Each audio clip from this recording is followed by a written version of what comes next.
asalaamaaleykum wa rahmatulah yéen a ngi déglu Vibe Radio téeméer ak ñaar yu tomb ñett mi di jot na. daal leen ak jàmm tey la dibéer ñaar fan ak ñaar mai 2022 ni ñu koy defee ayu bés bu nekk di ci amal gan waaye nag tey ji ki ñuy dalal di sunu rek naataango sax laa ko mën a dippee ndaxte du gan ci kër gi di monsieur Lass Badiane di njiitu mouvement jëm kanam Lass namoon nañ la salaamaaleykum wa rahmatulah di leen dalal ci Vibe Radio. maaleykum salaam Mamadou maa ngi lay nuyu di bég lool ci dalal gi nga ma dalal di nuyu auditeur ak auditrice ak képp koo xam ne yaa ngi ñuy suivre sur les plateformes digitales bu Vibe Radio di bég lool ci dalal gi. dama yam ci président mouvement jëm kanam dafa am lu soppeeku ci diggante bi am. non loolu ko soppeekul. ak moom incha allah dinañ waxtaanee politique daanaka ci loolu la ñu gën a fas yéene xuus ak investiture yi di si nga xamante ni dañ leen gàntal ak frustration yoo xam ne gis nañ ko ci parti ak coalition yi waaye nag ay bés bu nekk dafa am loo xamante ni moo tax ñu naan hashtag mu di rek réaction Ousmane Sonko mi nga xamante ni moom moo doon wax ci kàddu coalition yi askan wi àllarba ci guddi bu ma juumlee waaw àllarba ci guddi. gannaaw moom nag ba mu waxee daal dafa joxor bi baaraamu tuuma ñenn ci ay nit waaye société civile la ci gën a siñ fang wax ni ñoom daanaka rek dañuy liggéey ci soldu ki nga xam te moo di jiit réew mi Macky Sall loolu nag ba mu amee ñi nga xam ñooy nekk ci société civile bi ñoom seen bopp dañoo def ak dànk génn communiqué méttit lu ko te it am na kàddu yoo xam ne wax nañ ko waaye ñun dañoo taalal sunu micro ki nga xamante ni moo di Babacar Ba di forum bu justiciable moom ni mu waxee sax gis nañ ni wax ji neexu ko te it xaw na mer ñu teewlu ko daal di ñëwaat. ko ci société civile sénégalaise dem ba accusation yi nga xam ne tey l'honorable député monsieur Ousmane Sonko daf ko yëkkati jëmale ko ci société civile sénégalaise dem ba di leen taxé ne ñoom dañu nekk à la solde du pouvoir donc dañ leen di jox xaalis ñuy wër di waxal nguur gi loolu dañ jàpp que ni c'est des accusations très graves et puis c'est des accusations yoo xam ni c'est des accusations infondées inacceptables may fàttali rek que ni société civile ñun dañu nekk à équidistance de toutes les parties prenantes faruñu fenn dañu tëddee njaaxaanaay amul kenn koo xam ne tey mun nga instrumentaliser la société civile mais également amul kenn koo xam tey mun nga jéem a discréditer li nga xam tey moom mooy la société civile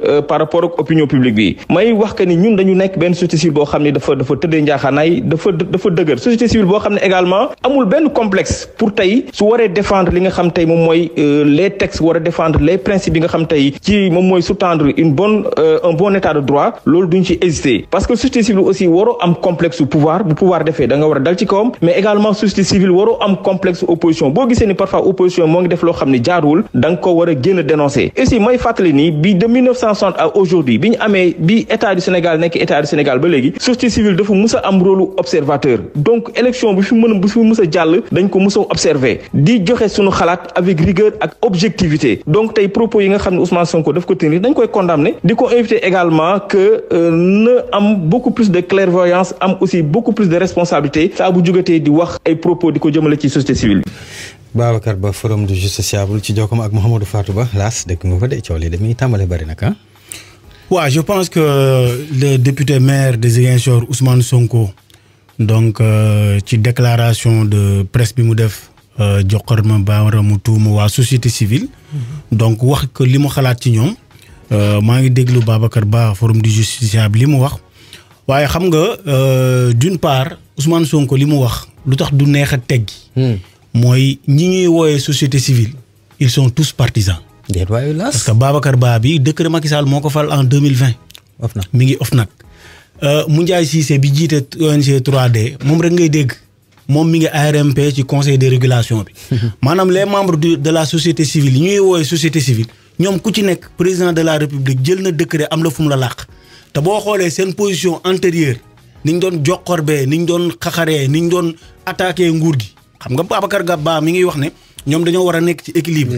c'est ça société civile da nga war a am. tëddee njaaxaanaay waaye ñoom dañuy gis ne bu ñuy attaqué nguur gi une fois ñu jox leen décret dugal leen ñu commencé am ay 1,3 million jox la 4x4 jox la 500 litres carburant maanaam say wax dañ koy commencé di ko suukar. te loolu non constat la ñun ñëpp gis nañ ko. xam nañ ne man defuma benn accusation ci Babacar Ba. xaw ma ko sax. donc dama koy gis nii rek. donc constat bi ñu def mooy ay at ci ginnaaw. donc position d'attaque bi mu doon am. Moundiaye Cissé position d'attaque bi mu am. ay ñoom ki sant Faye mooy waa GRADEC position d'attaque yi ñu doon am. une fois Macky Sall jël leen jox leen décret. dugal leen ci ay conseil de régulation ñu commencé laal ay millions. ñu jox leen 4x4 ñu commencé am costume yu bees. mais seeni gisin ci doxalin réew mi day soppeeku Babacar Ba bii kañ lañ ko gëj a dégg donc Sonko am na ci droit partagé wu ma li mu wax mais dama ne am na ci droit joxor bi leen baaraamu tuuma parce que seen doxalin moom moo tey xel. Laas xam naa ni loolu duñ ci taxaw dañuy wéy kooku dinaa ci ñëwaat parce que dafa am leneen lu ma ci soxla ñu ñëw ba tey ci communication ton grand frère Sonko ah ce grand frère Sonko si c'est ton grand frère. waaw sama grand frère la. ce grand frère Ousmane Sonko naam sax waxoon ni da nga question li moo xam ne mais ay fait. ay fait nga joxe effectivement ni ñoom dañ leen am na ñoo xamante ni bañ leen casé ba léegi ainsi de suite bref jox nga ci ni nga ko xalaatee. Ousmane Sonko ci sortem bu mujj dafa am ay kàddu yoo xamante ni da ko ci faral di génne le moo ñuul keneen ki nga xamante ni moo nekk ci 21e place bi ak société civile bi nga xamante ni wax na ci yooyu laa jël de. forme de communication boobu Ousmane Sonko di faral di utiliser ndax di dugguleet nag nga ko mën a jàngatee yow mi nga xam ne da nga yëngu ci wàllu communication. waaw déjà xam nga ce qu'il faut savoir mooy.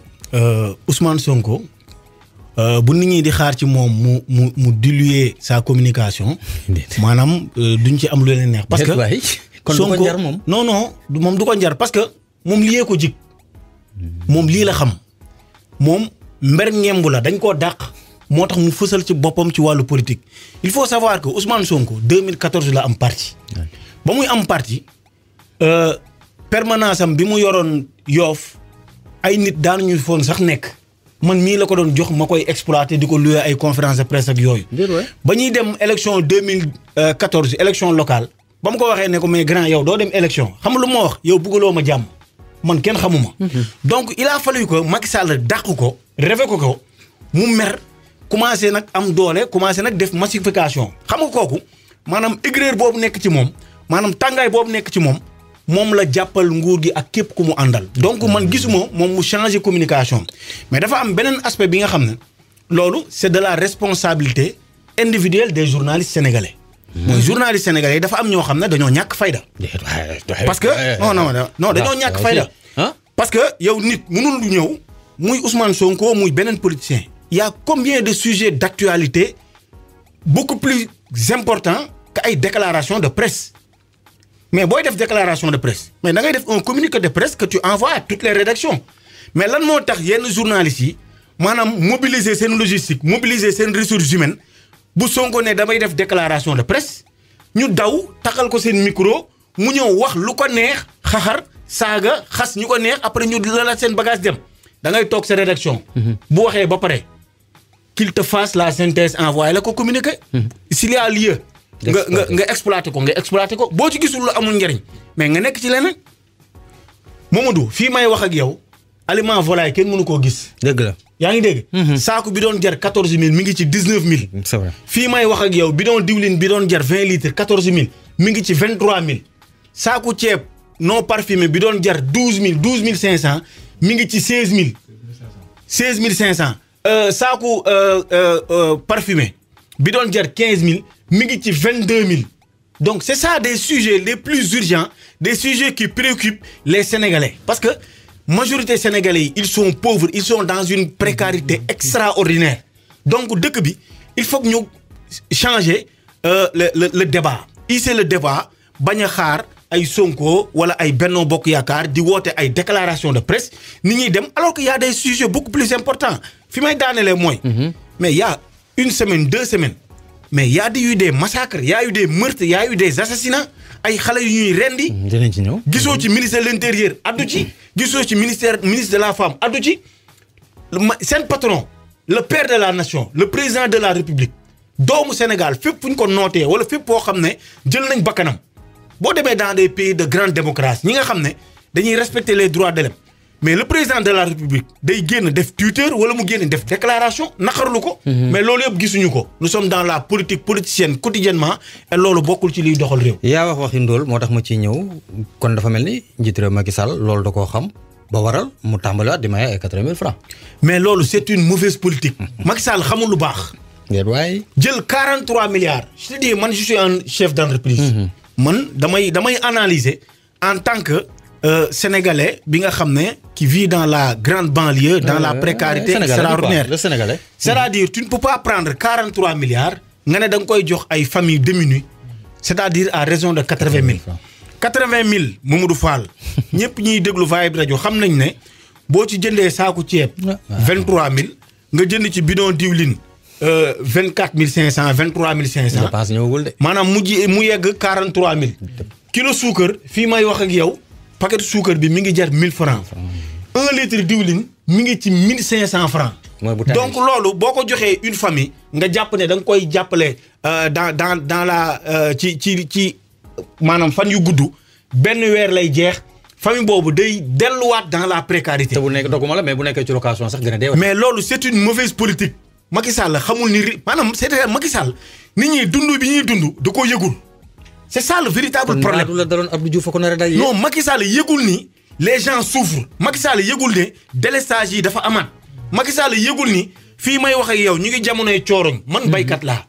engrais bi teguñu ko gët. dëgg la bien que def nañ déclaration. mais engrais amul Moussa Baldé li muy wax amul. naan on va maanaam 70 milliards ci engrais nangam. mais yow ñëpp ñuy seet di déglu Vibe Radio xam nañ ne mais phosphate de Matam sunu engrais brut bi foofu lay jóge chinois yi jël ko indiens yi jël ko maanaam exporter ko produire ko indiwaat ñu ko ñun ñu importer ko ñu jaaral ñu ko à des coûts de centaines de milliards. maanaam loolu nëxët ak tëxët foofu la mën a yem il faut que ñu xam ne sunu croissance ñu ngi koy mën a tirer vers l'agriculture et l'industrialisation. donc il faut que président de la république ak ñi mu àndal ñu mën a xam ne sénégalais yi dañoo sonn sénégalais yi les questions de l'heure mooy ni ñu mën a xam ba mën a am liggéey les questions de l'heure mooy ci ku ci nekk li ngay liggéey nga mën cee gis sa bopp. Mamadou Fall fii may wax ak yow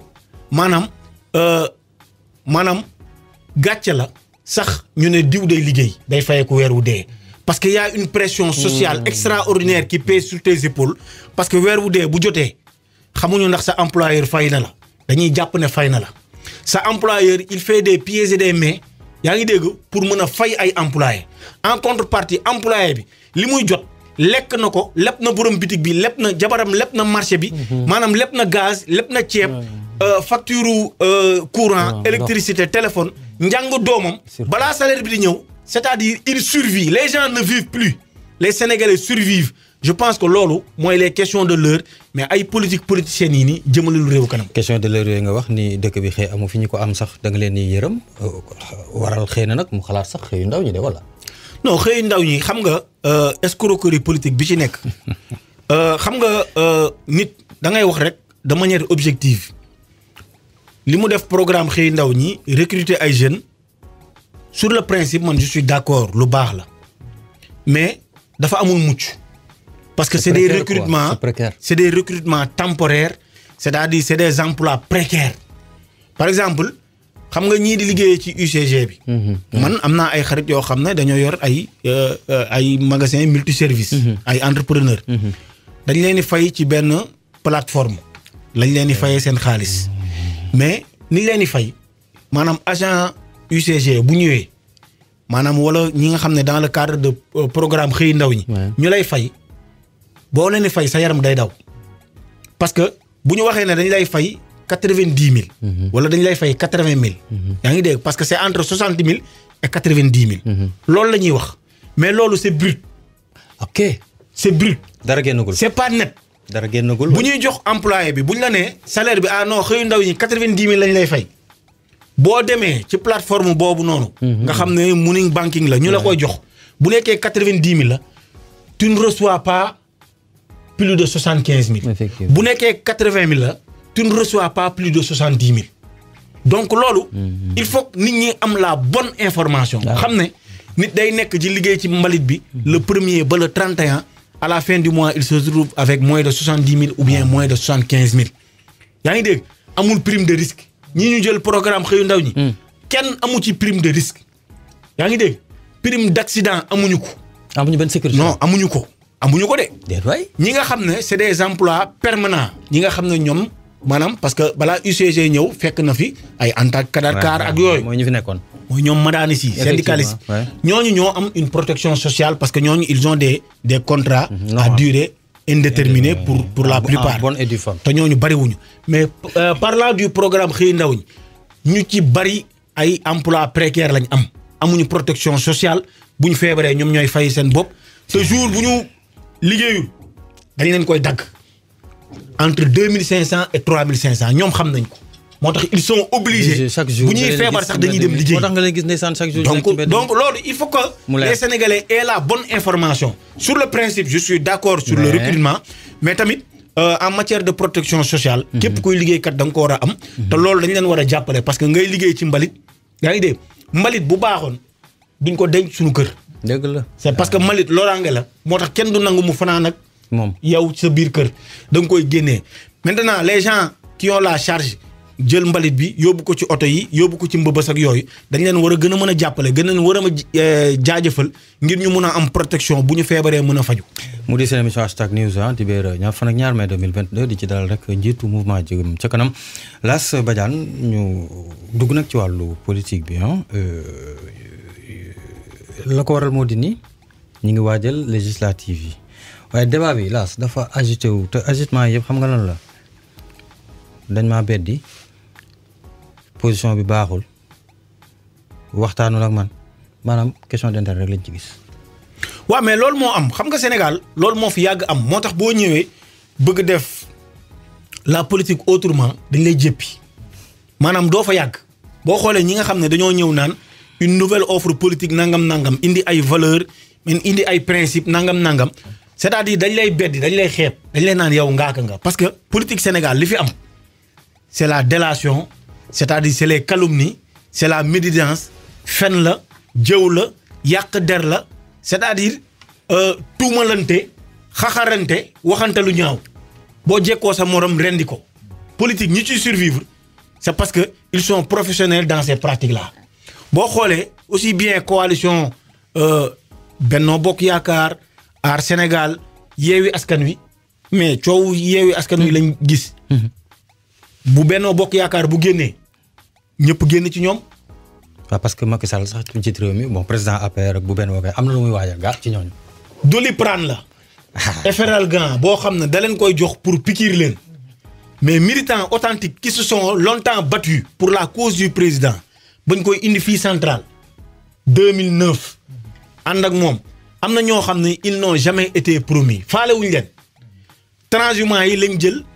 mettre leen sur la sellette promouvoir leen jox leen ay ndombal tànk yaa ngi dégg jox leen des moyens financiers conséquents ñuy ñaawal militants authentiques yi li xew Yewwi Askan Wi. ñuy wax non avant ñu dem ci Yewwi nañ des ci Benno Bokk Yaakaar parce que yaa ko tijji foofu. waaw mais loolu moo ci am liste Benno Bokk Yaakaar bu génnee di nga gis ñu ci bari mooy ëpp coowu Yewwi Askan Wi ñi nga gis ñu ci bari ay militants yi ay responsables yoo xam ne entre guillemets yu mag di naan dañ maa trahir.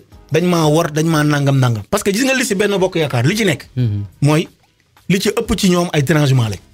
noonu lañ def ci liste aussi bien dans les listes départementales que sur la liste nationale. mais ñëpp ay transhumants lañ. Benno Bokk Yaakaar ñëpp xam nañ ne mosunoo am sutura seen làmmiñ ñëpp xam nañ ne dafa yàgg a tax maanaam loo bëgg mu siiw moom dee leen ko boobu ba tey Mamadou Fall. liste Benno Bokk Yaakaar fi teewul. am na lu xew.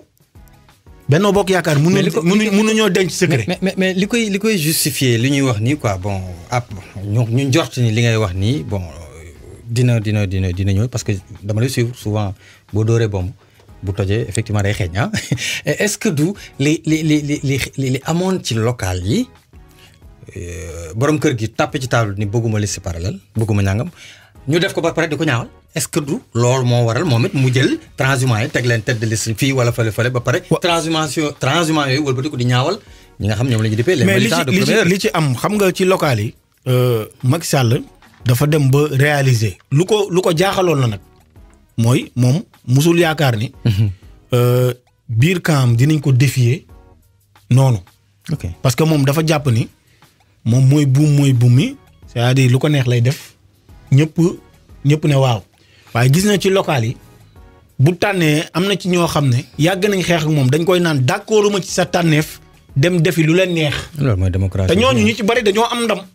loolu tax mu nekk ci campagne débauchage indiwaat leen ci biir kër gi waxtaan ak ñoom dem jële ay yeneen maire yeneen responsable indi leen pour mën a consolider coalition am waaye dama lay wax ne la liste Benno Bokk Yaakaar bii di génn wute nag lool ak bi ñu defaroon liste bi defar nañ ko soppi ko defaraat ko soppiwaat ko maanaam dafa am ay retouches yu baree maanaam am na ci ñoo xam ne demandé nañ leen seeni pièces pour ñu dugal leen ci liste ne leen position bii ngeen di nekk ñu dem ba ci biir génnee leen te ñooñu xamuñu ne génn nañ dugalaat ci ñeneen. yaa ngi def révélation de. waaw non loolu moo am bu liste Benno Bokk Yaakaar génnee di nga ci gis ay responsable yu ponkal yoo xam ne xalaatoon nañ ne ñoom ala kuli aale dañoo bokk ci liste bi te dindi nañ leen bu yàgg te ñoom yëguñu ko moo tax it liste bi du gaaw a génn. liste bi du gaaw a génn di kàddu yi Lass Badiane ñu ñëw nag ci waaw kon Babacar dañuy dem pause daal di ñëwaat waxtaan wi mu yóbbaale moo tax aywa. ci Vibe Radio 102.3. maa ngi leen di jox dig daje dimanche 22 mai incha allah ci Vibe Radio 102.3. Hashtag News sur Vibe Radio. The best radio station on Vibe Radio.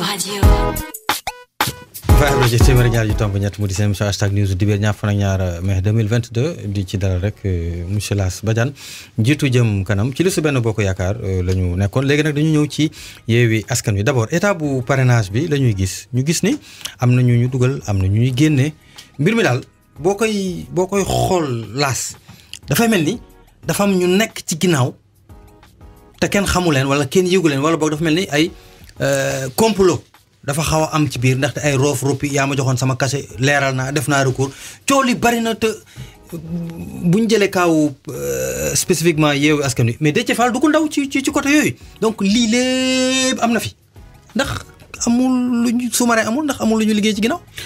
waaw fi may njëkk tàmbalee mooy dafa am ay coalition yoo xam ne dañ leen génnee ci parrainage bi te loolu mu nekk loo xam ne c'est un acte antidémocratique boo fàttalikoo en 2018 man Lass Badiane président mouvement Jëm Kanam maa génnoon def une déclaration avec des arguments solides wax ne le parrainage c'est une mauvaise idée c'est un mauvais dossier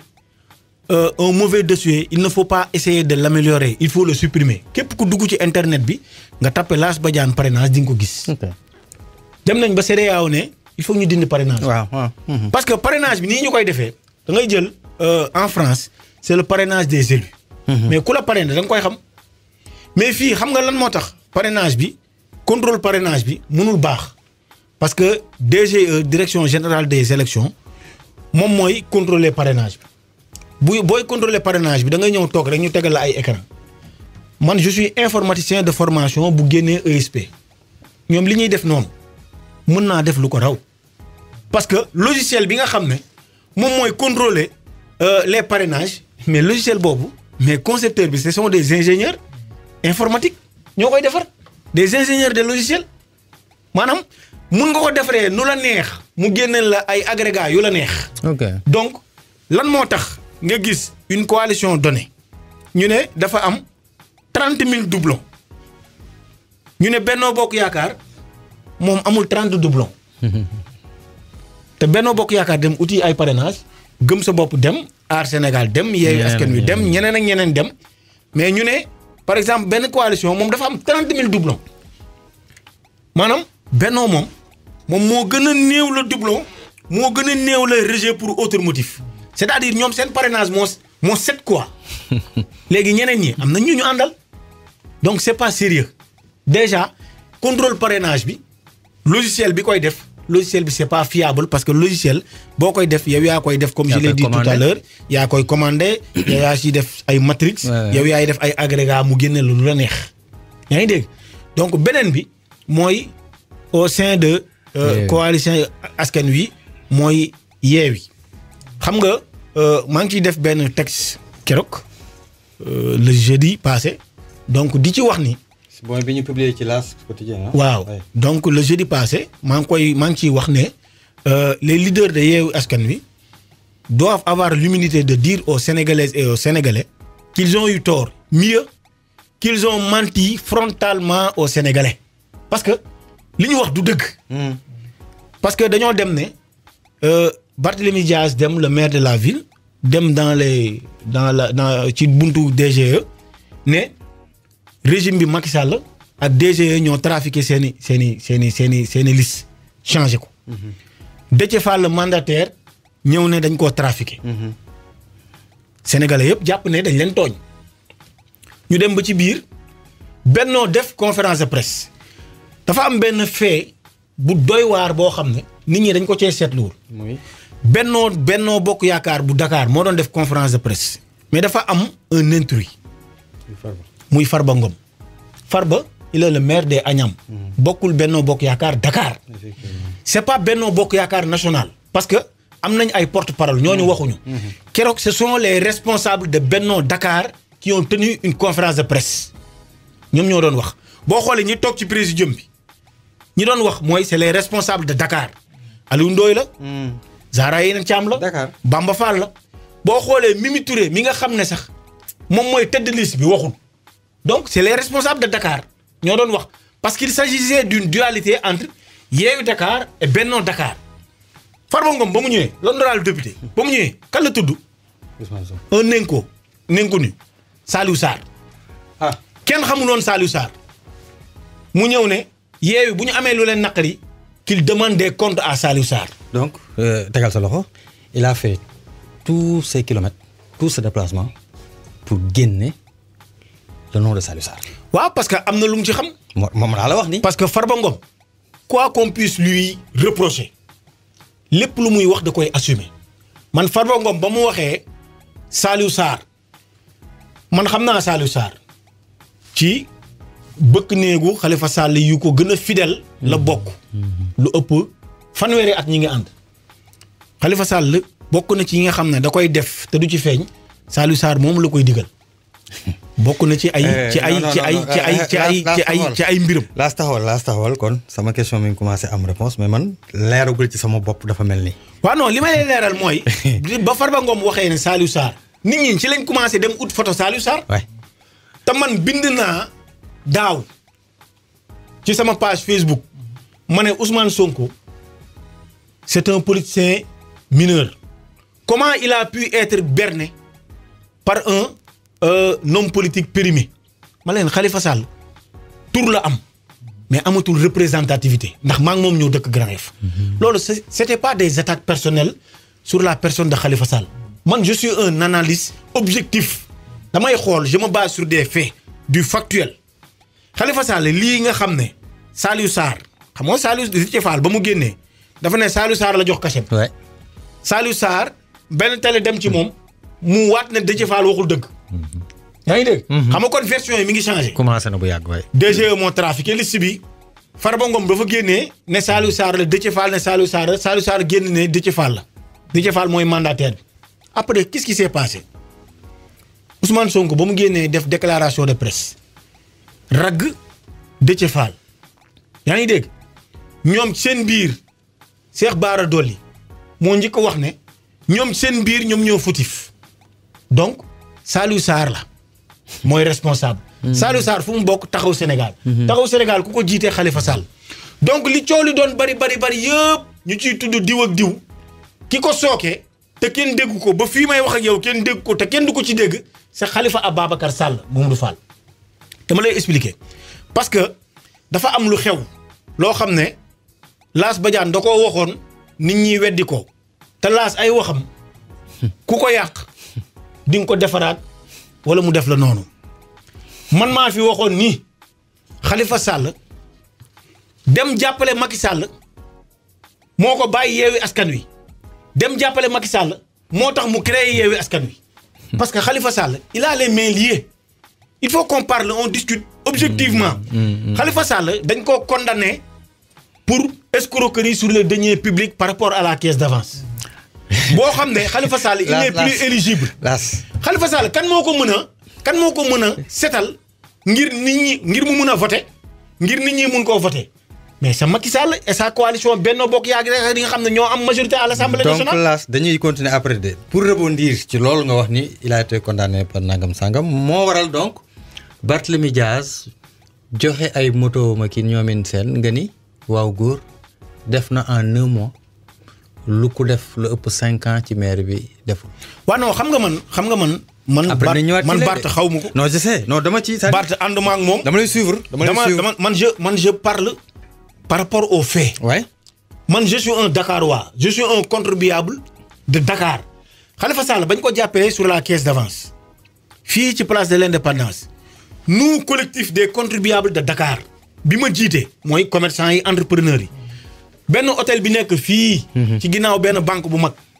laa tenir benn conférence de presse maanaam dem constituer wu partie civile dem parquet déposer plainte parce que dañoo ne Khalifa Sall lii ñu koy tuumaal bu nekkee justice da koo condamné kon ñun dafa lekk suñu xaalis nous les contribuables de Dakar parce que ñun ñi nga xam ne ñoo yor des régies publicitaires ñun ñi nga xam ne ñun ñooy des contribuables de Dakar di natt budget Dakar bu ñu waxee ne Khalifa Sall dafa lekk xaalis donc suñu xaalis la lekk ñu dem déposer plainte avec constitution de partie civile mais bañ demee ba ci biir ñu recevoir ñu après dañ ko def mbirum politique parce que notre plainte était recevable dañ ko jox ay avocat ku dugg ci internet bi gis ko mais li ci xew mooy dañ koo condamné man waxuma ne moo def yoon moo ne moo def Barthélemy li mu def laa wax jëf yi mu jëf Dakar man chaque àjjuma damay dem cimetière siyaare cimetière musulman bu Yoff boo fay dem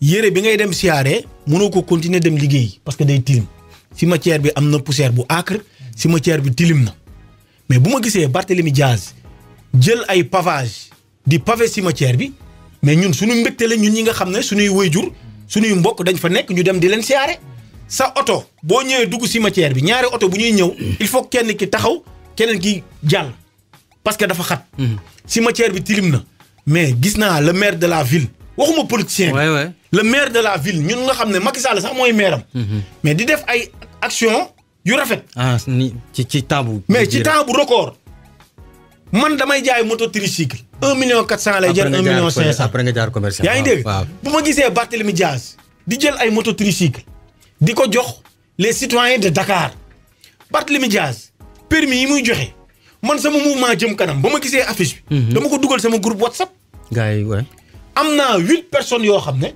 super dugal nañ ñu jox leen ñu woo leen te Barthélemy xamul ne ñii ay militants Lass Badiane lañ donc ci li ma ci gis mooy moom ba muy financé xoolul ne kii Barthélemy àndal kii Lass Badiane la àndal am naa 8 personnes yoo xam ne dugal nañ seen dossier nii ñu woo leen ñu dem passer permis donc loolu ay mbir la yoo xam ne nit ñi dañ ko war a rafetlu parce que Khalifa Sall ba muy nekk maire fa laay daanele acte 3 amagul budget publicité taxe publicitaire ville de Dakar nga ko doon fayee mu tolloon ci lu ëpp 3 milliards donc 3 milliards yooyu lañ séddale les 19 communes donc Khalifa Sall il avait les pleins pouvoirs il avait beaucoup plus de liquidité pour réaliser des infrastructures mais defu ko doon na joxe meew de pourtant yaa ngi dégg mais meew bi scandale bi ñu ci gis loolu buñ ci delluwaatee maara day taali donc Barthélemy dafa leen wan ci sama xalaat ne ndekete ville de Dakar am na xaalis ndekete xaalisu ville de Dakar boo ko delloo ci askanu Dakar waa Dakar dinañ ci gis seen bopp te yamul foofu am na benn jour bu feebar Souleymane Sylla ville de Dakar yëkkati na 9 millions jox ko.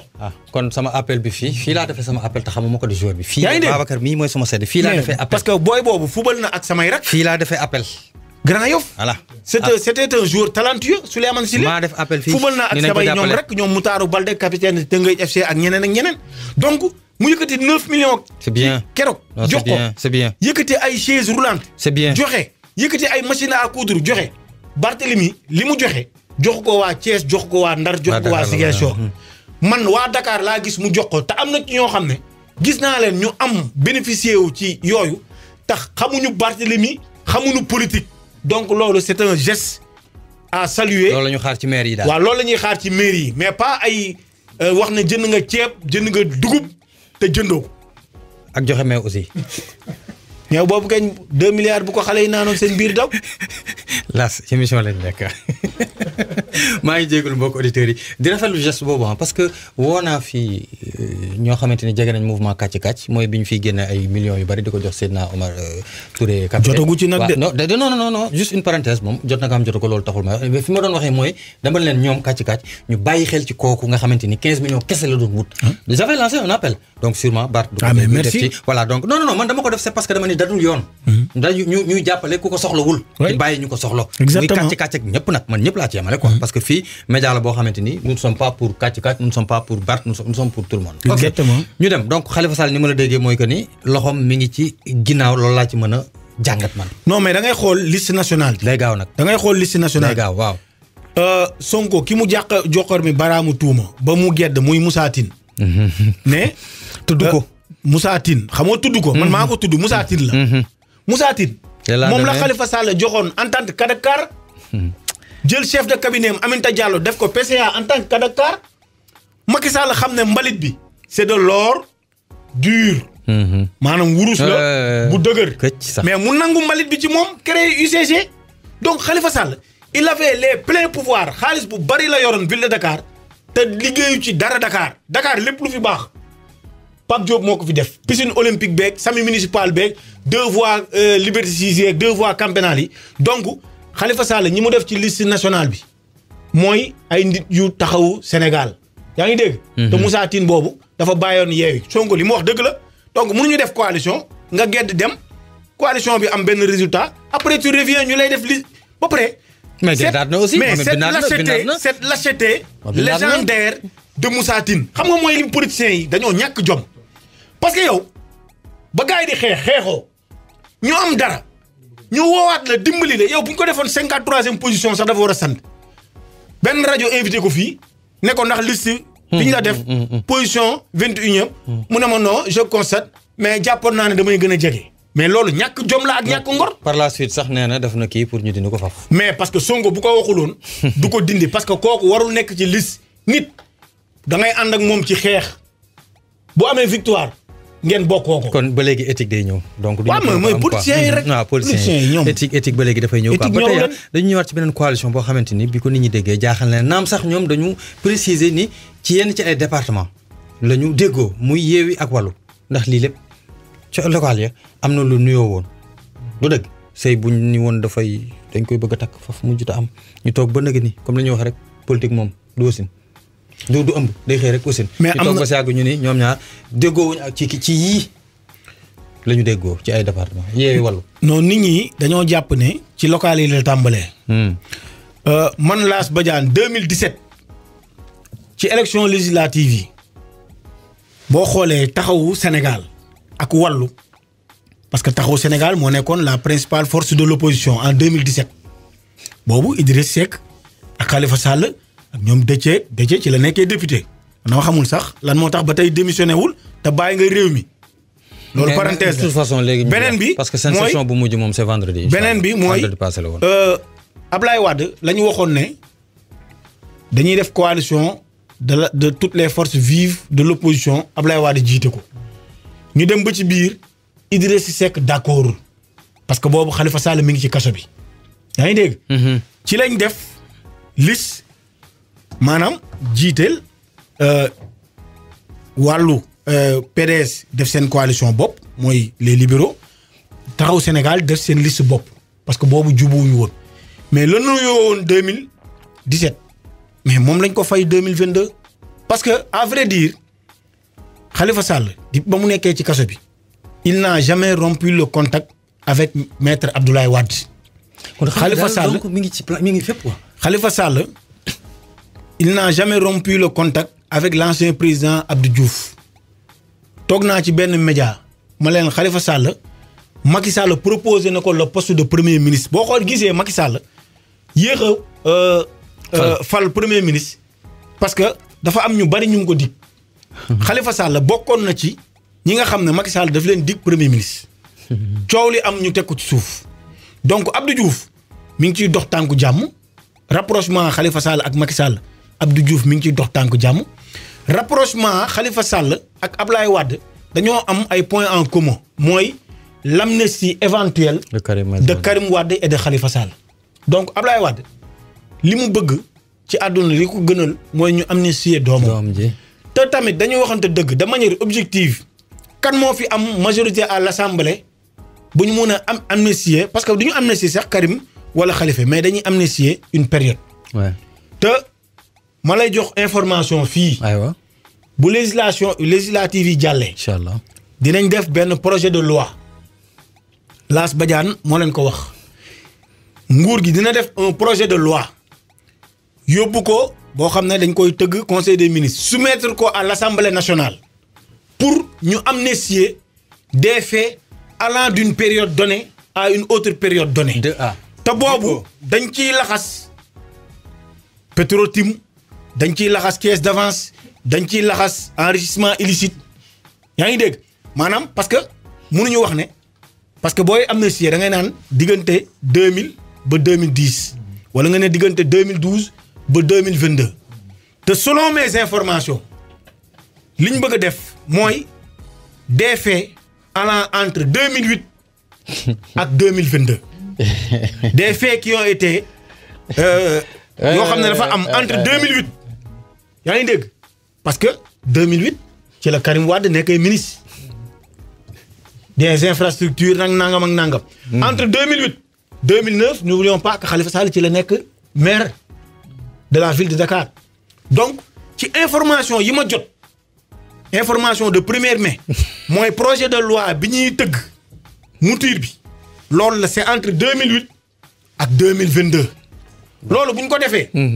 politiciens yi ci bari dinañ ci mucc. te loolu sax xanaa xamoo même Ousmane Sonko bokk na ci parce que moom il a été accusé de viol présumé kañ la c'était en 2021 donc bu ñu ko defee 2008 ak 2022 ñoom ñëpp dañ ciy gis seen bopp te dinañ ko voté. kon ñoom kese la.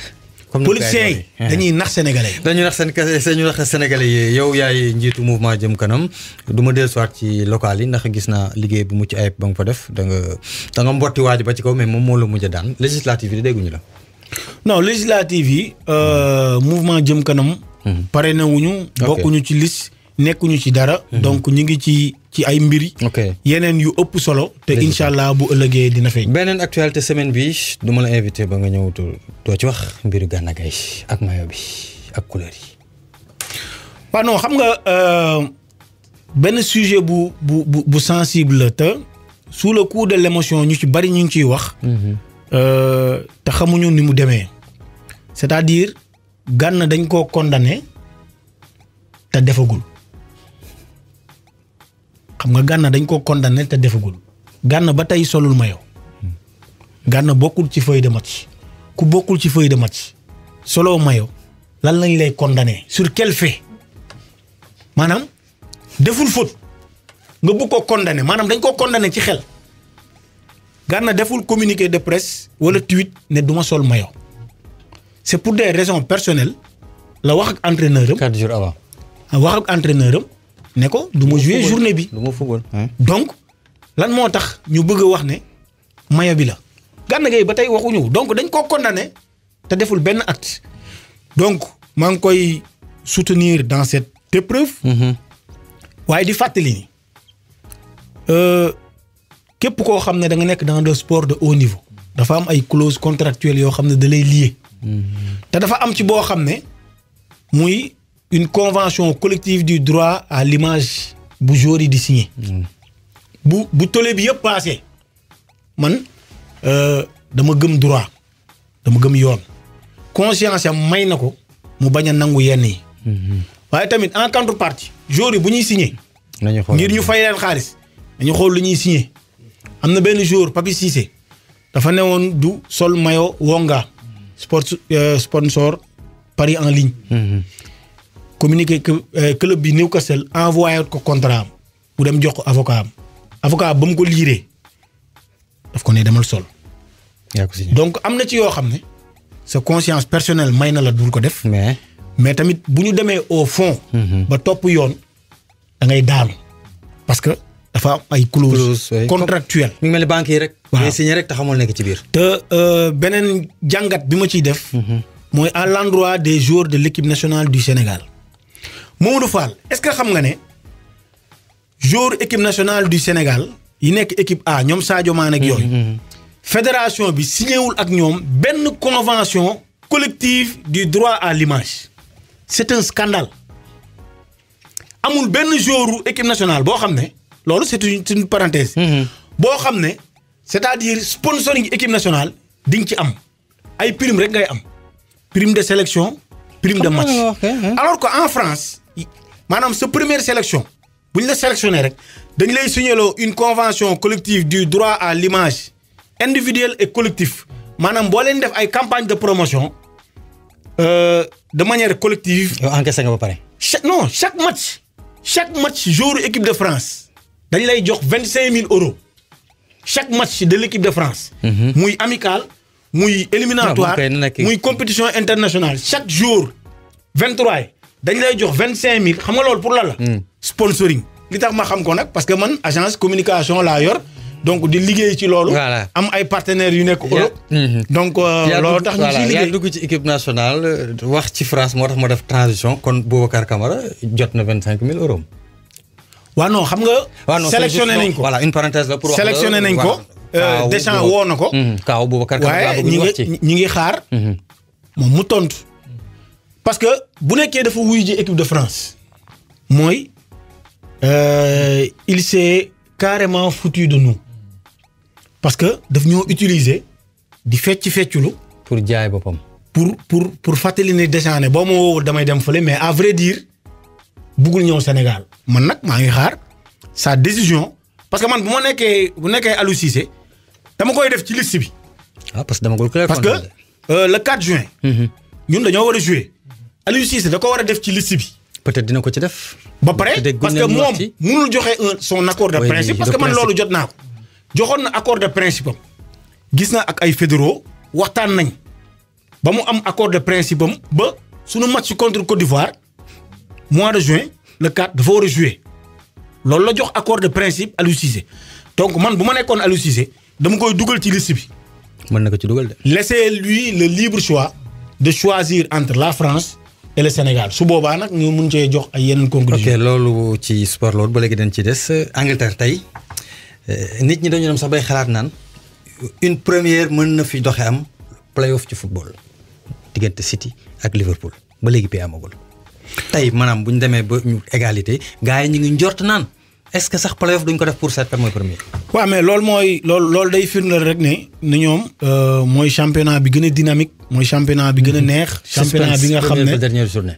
mooy moo am football c'est-à-dire moo am spectacle moo am lu nekk parce que. contrairement à yeneen championnat yi nga xam ne Bayern bu ñu fubalee 20 journées rawee na leen 40 points France Lyon am na ay temps diggante 2000 ba 2007 maanaam day jël 7 fois championnat bi donc PSG peut-être daaw la ko xaw a tarxiis mais chaque fois mu leen rawee ay 25 points mais Angleterre day wane ne dynamisme am na fa donc équipe ndaare bi ak équipe P bi ñoo yem. parce que da ngay gis Liverpool wala Man City wala Manchester United ay Burnley wala ay Southampton. wala ay Watford. équipe yu ndaw yi nga xam ne. yenn saa yi dañuy am jafe-jafe. donc loolu c'est la beauté du football c'est la beauté du spectacle te loolu moo war a am ci championnat yëpp les 5 grands championnats loolu day tax donc engouement bi day gën a bari sponsors yi dañuy gën a ñëw. te ñoom li fa xewul ay France yi nga xam ne. donc xamaguñu lu xew sax ñu ne la solo mayo am na it agression yi bëggoon naa ñu ñëw ci mais jot gi moo ñu ko mayul waaw ñu jeexal sport bi parce que laaj bi mu bëggoon mujjee laajte ci sport bi mooy que ni ku bëgg combat nga aussi.